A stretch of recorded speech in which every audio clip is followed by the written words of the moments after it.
Alright, you guys, welcome. It's January 5th, 2017, about 6:41 p.m. Eastern Standard Time.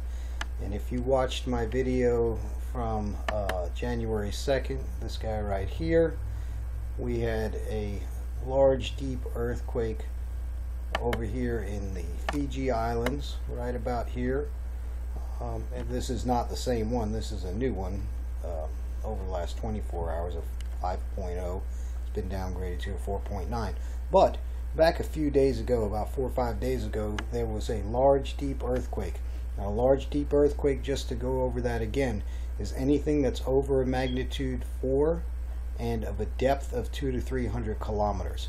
So about 4 days ago, we had a large deep earthquake. It was a 4.7. It was approximately 560 kilometers. That is in an area below the plate called the asthenosphere.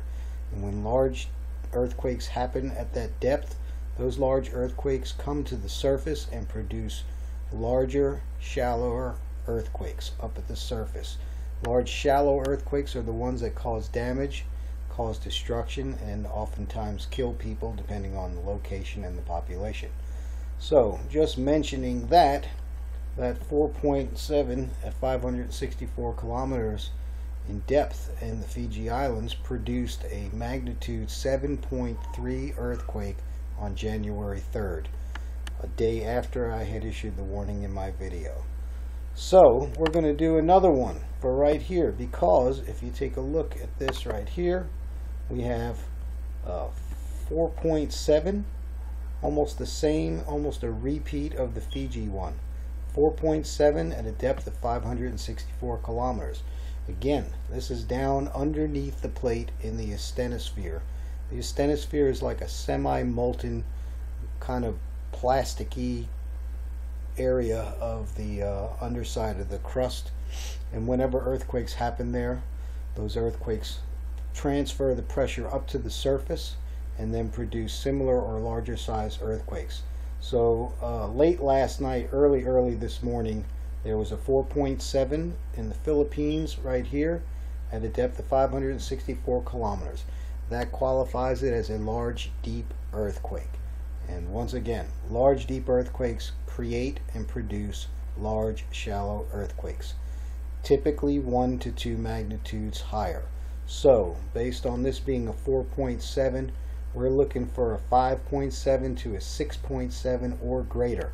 I'm still expecting a large earthquake in this area of a 7 to 8 magnitude. Even though we did have a 7.3 down there in Fiji, I'm still looking for a large 7 to 8 magnitude earthquake in this area that runs from up here in Japan all the way along this plate boundary down to southern Japan, Taiwan, and the Philippine Islands, and then of course you have Papua New Guinea and the Indonesian islands.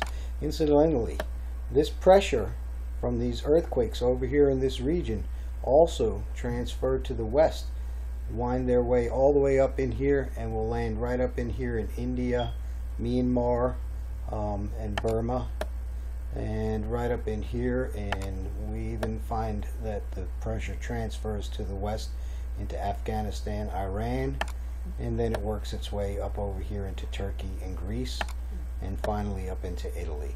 So we have seen a swarm of earthquakes in this area over the last several days. All of those came from this large deep earthquake all the way down here in Fiji. So obviously the pressure has begun to transfer over here. It's been a myriad of earthquakes all up and down here. It's been relatively quiet, as you can see. There's not too many today in this area, but the one that is here is the one that we need to focus on, because again, it's more than 4.0 and it's at a depth of 564 kilometers, making it a large deep earthquakes. So we're going to be on the lookout for the next 3 or 4 days. Could be as early as 24 hours, but anytime over the next 3 or 4 days, we're looking for a 7 to 8.0 magnitude in this region up here in Japan, Taiwan, the Philippines, or the Indonesian islands. So if you guys want, come back, check it out. If one happens in between now and tomorrow, I'll come back and I'll make an update video. As always, please subscribe to my YouTube channel. Give this video a thumbs up. You can find me over here on Facebook, and hope you're enjoying your week so far.